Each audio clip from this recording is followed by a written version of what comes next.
So this is one of the boabs that I picked with those beautiful kids. And what I'm going to make today with it is a beef and boab stir fry. So I'm just going to cut these into matchsticks like this. And I've already pre-prepared a whole bowl of it. And you can just eat it raw, as you saw those kids do. And it's got this beautiful, crunchy, sweet texture with a little bit of a hint of earthiness about it. Very much like water chestnut, actually. And of course, I thought it would be brilliant in a stir fry. So I'm going to have a go at it. Now, what we've got here is about 150 grams of fillet, and we're going to marinate it really quickly with a little bit of ginger, some shaoxing rice wine, a little pinch of sugar, and some corn flour. So just let that sit, and we can move on to the stir fry. So I've got about 5 shallots here, and that's the sound you want to hear. You want it super hot because you just want to toss these just like 4 or 5 times. That way you're going to lose that immediate rawness but still maintain that crunch. Once the edges of the garlic just start to caramelise a tiny bit, you can let that beef hit the wok or hit the fry pan.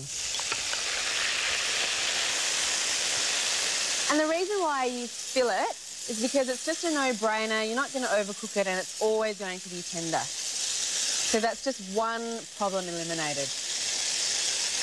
I love using chopsticks to help me along because they've got such a small surface area, which means you're not bruising any of the ingredients. Not that the meat's going to get bruised, but when you're sort of handling veggies and stuff like that, it's great. Next is the boab. So it's the fun part. And I'm really excited because this is the first time I've used it in a stir fry. And then dark soy. Dark soy is great because it adds this sort of slight sweetness, this sort of molasses-ish quality to the dish without adding too much salt. Some oyster sauce. And then just a tiny bit of light soy.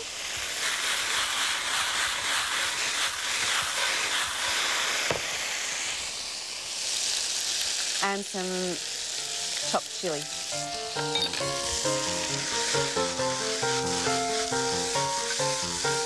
So you can see it all getting coated with that beautiful dark soy. I'm just going to quickly take that off the heat and tear some basil into it. So the basil just goes so beautifully with those sweet shallots and the chilli and that dark soy, and it just adds that gorgeous sort of aniseedy quality.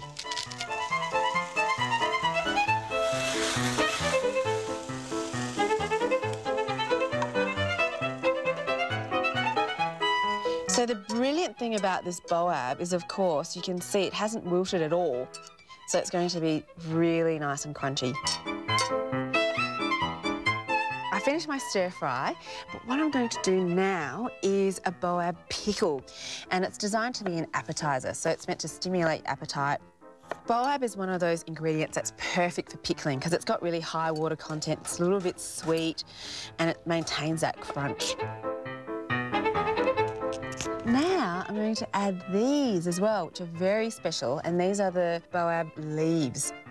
And they've got this beautiful, nutty, creamy texture to them. Tastes a bit like pumpkin seeds.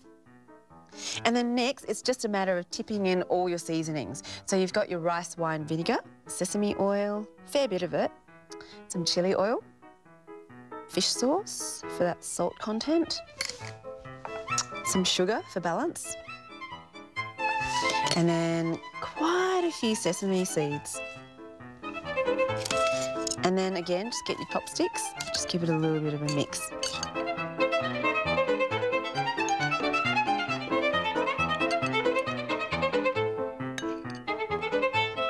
So I've got my pickle and my stir fry, and I'm going to go and see Tara and the cowboys and see what they think.